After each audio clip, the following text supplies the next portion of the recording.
Well, once again, we're ready for another exciting story of Stories of Great Christians featuring the life of George Mueller.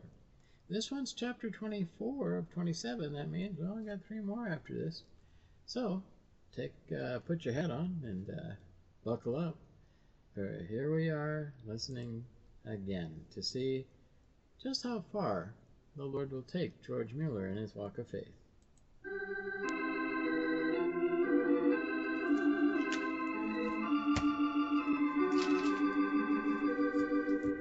We greet our friends everywhere with Chapter 24 of To Ask No Man, the story of George Mueller's incredible adventure with God. This is another in the series Stories of Great Christians, brought to you by the Moody Bible Institute of Chicago.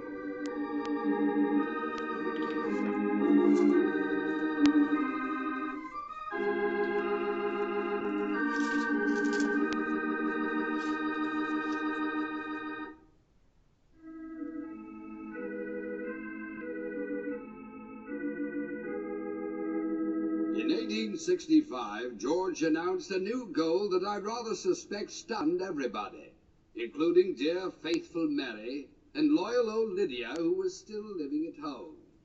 Because old George declared he was out to build 2 more large buildings atop Ashley Downs and to raise the total of the children under his protection to 2,000. Seemed to me as if the chap had gotten on a merry-go-round and just didn't know when to hop off. Or was he suffering from delusions of grandeur? I didn't know, but I was pretty sure that somewhere along the line he'd be stopped from this dream of doubling his work and responsibility. The money began coming in, but when George went to buy up the only suitable land left of the Downs, he came face to face with the British Parliament. It seemed that the Bristol Waterworks wanted the land on the Downs too, and the officials of the company had asked Parliament to pass a law permanently deeding it over to the city. At first I thought George was going to blunder right up to London, but fortunately he had sense enough to go to the waterworks in Bristol Park. Well, Mr. Mueller, we're delighted to have one of our Bristol clergymen visit our city offices. It isn't often we have the honor. If you received my letter, Mr. Hauser, I don't surprise you. You know I'm here. We do. Yes, we do. I might add, Mr. Mueller, before I begin, it was very wise of you not to go to London first. Well, I thought a foreigner like myself, he would... Wasn't it, Mr. Wilkins? Yes, indeed, Mr. Hauser. I might say it would have been most unwise to make an appearance in London over this matter, wouldn't you, Mr. Johnston? Yes, Mr. Hauser. Well, I really didn't think of going up. I don't do so well with English. We understand. Now, Mr. Mueller, are you comfortable standing? Mr. Wilkins, a chair. Yes, Mr. Hauser. Thank you. Now then, I'm afraid there's been a slight misunderstanding all the way around, Mr. Mueller. You mean Parliament won't... Shall we begin this way? Now then, you wish to purchase land on which to build a home for the care and shelter of dependent children. Only land left that's suitable up there. Mr. Wilkins, include that in your minutes. Yes, Mr. Hauser. But you are digressing, Mr. Mueller. To continue, the Bristol Waterworks, an agent of the government of the city of Bristol, and established for these 75 years, has... Second, Mr. Thank you, Mr. Johnston. Has as its purpose of being the good of all the citizens of the city, not just a small, specialized, and selective group. All tax-paying citizens, Mr. Hauser. Yes, Mr. Wilkins, exactly so. So you see, Mr. Mueller. Yeah. Now then, I just wanted to make it very clear that our 2 organizations, yours and mine, are so very diverse. Yours, a philanthropic function, ours, a function of the government. Therefore, it would be unthinkable that we should stop to dicker. But talking a thing through isn't dicker. Mr. Mueller, I have digressed. I began to say at the very beginning, there seems to have been a misunderstanding on your part. Isn't that your understanding, Mr. Wilkins? Mr. Johnston? Yes, sir. You seem to feel, Mr. Mueller, that you have some right to question our interest in the aforementioned parcel of land on Ashley Downs. I'm not questioning, sir. I wanted to come and explain how badly I need them. Whereas, in reality, Mr. Mueller, there is nothing to be gained by your so doing. My dear fellow, let me make it very clear and simple to you. You have been misinformed. You don't go to Parliament? Oh, yes. but only for the smallest fraction of the property you wish to purchase. What? Someone gave you wrong information, dear chap. We want only a tiny portion of the land you want to buy. The rest of the land we want is down the hill. You We mean that... don't want the land you want at all. You mean the waterworks will not stop me? That's exactly so. Oh, I knew you'd understand. I would have written back to you immediately, but I've always found that much more is accomplished when I sit down with a person and explain things logically and simply. Mr. Wilkins. Yes, sir. Won't you show our gentleman of the cross to the door? Well, now, really, could it have happened to anybody but our George? Yet he still didn't have his land, and he knew it. There was still a very stubborn tenant who had a 2-year lease to calculate. Blimey, I don't see why you even asks me, Reverend. It's my land by tenant rights, and I don't aim to give it up. But, Mr. Crombie, please listen to a little bit of reason. You don't use the land for anything. Don't make no difference. If you had a cottage Don't there... need no cottage to make it mine. I paid for it, and that makes it legal. Ask anybody. Yeah, but if you had a little garden there... Who's to say I won't? I've been laid up for the rheumatism all winter. But come next year, I might just offer myself a garden. You could make a garden anywhere. That's right. Look around you, Reverend. Could I have one here down on Blackheart Street? Could I just? Then rent some other land. Crombie, the sooner I build his orphanage, the better it is for 1,000 children. Think of it, 1,000 children. Children that might starve or freeze. Right down here on Blackheart Street. Not my children, they ain't. But maybe children you know. So why should I pay for them? Pay for them? That's right. Oh, I know it's a pity all the young and suffer what don't have a proper home. And I know it's good what you've done for 'em here in the city, Reverend. But you got the money to do it. While I just stripes me little bit together from me work at the factory, and me missus and me rents this land, open for a garden, we do. We paid for the land, 2 years of rent we paid. And it ain't the first year yet. Why should we give our money away? But you don't give anything. Sure I don't. You mean you... Mr. Crombie, every shilling you paid as rent on the land, I give it back to you. But I paid to Ed for the next 2 years. Naturally. So I pay you back every shilling. Why didn't you say so, Reverend? I took it for granted. Mr. Crombie, it's a bargain? Why, sure it's a bargain. I'm not one for starving little children, Reverend.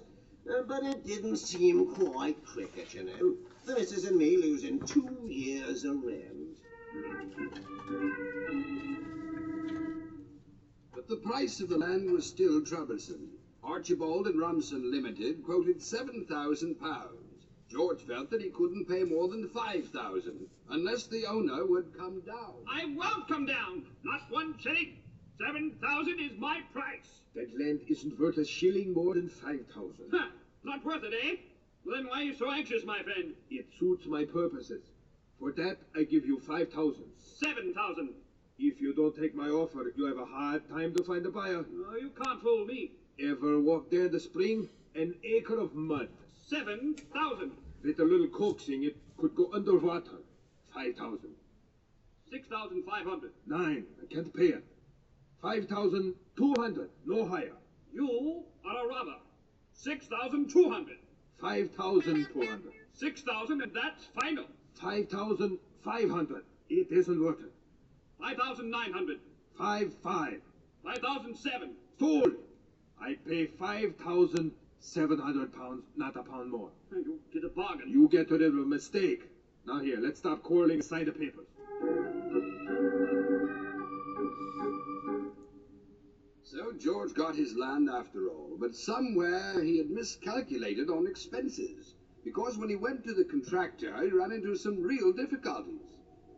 So, why'd you come to me if you weren't ready to build? But I thought I was. I'm a busy man. I got other jobs to do. I know all that.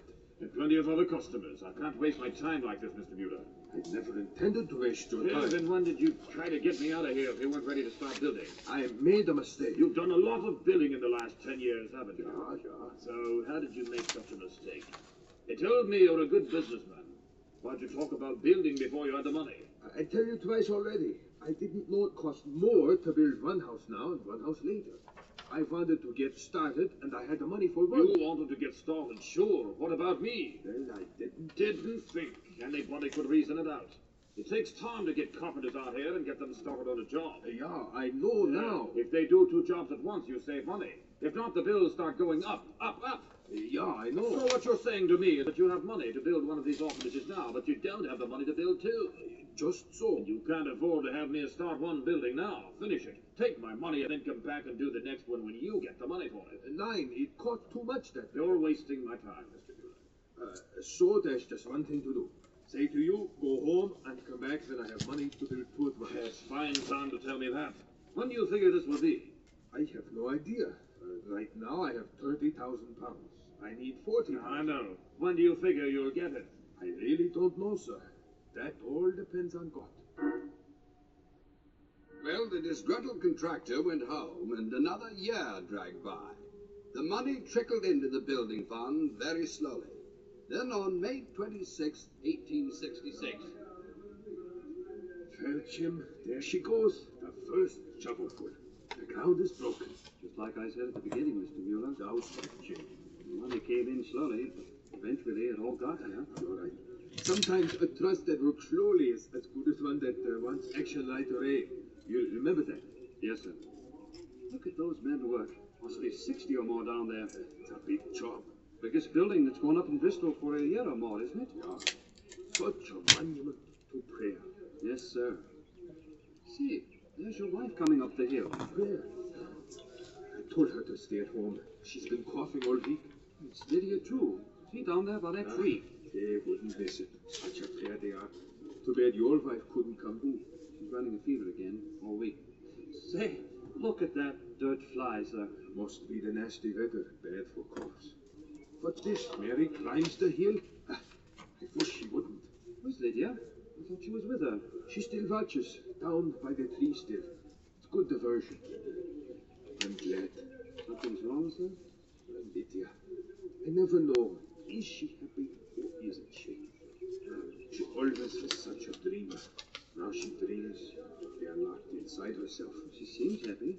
At least when she's with the youngsters, anyway. Their whole life. I wish Lydia had found a nice husband. Now she's 35 or so, and it looks like she won't. Sometimes I look at her from far off, like now, and I ask myself, what about my little Lydia, who wanted a wide open place with breezes and chance to smell the sea once in a while? Is she really happy? George! Morning, Jim. Isn't it great? Oh, Mary. I'm all right. I told you, stay at home and keep warm. This. Not if they have to carry me up that hill. Better take care of that cough, Mrs. Mueller. My wife didn't, and she's running a fever now. Ah, you see, Mary? Now, don't start in on me, George. Don't tell me I work too hard. You do. Carrying blankets, making all those dresses. I love it. There, you see? Mary, take care of yourself, for my sake. George, don't be so sentimental. I'll live to see your orphanage finished and the curtains hung. After that, well, we'll worry about that when it comes. It took 4 years to build the orphanage, but on January 6, 1870, when George was about 65, he opened the door of the 2 new gigantic buildings on Ashley Downs. Now he could take care of 2,000 homeless boys and girls. But just 3 weeks later, in the middle of the night... Lydia! Lydia! George, I'll be all right. Lydia! Lydia, komm zu hier! Schnell, schnell!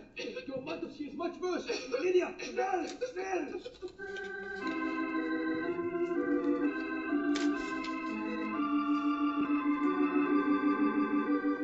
And so we conclude chapter 24 of To Ask No Man, the story of George Mueller's incredible adventure with God. This is another in the series Stories of Great Christians, which come to you transcribed from the Moody Bible Institute in Chicago.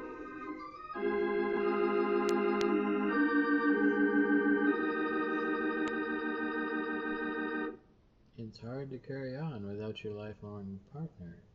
What will chapter 25 hold for George Mueller? For that, you'll need to tune in tomorrow. In the meantime, Lord keeping me around, Lord keeping you around, Lord willing and tarrying, I look forward to seeing you once again next time. Till then, God bless you, God be with you, God's peace in your heart, God's love in your soul. Share the Lord Jesus. And that is, adios for now.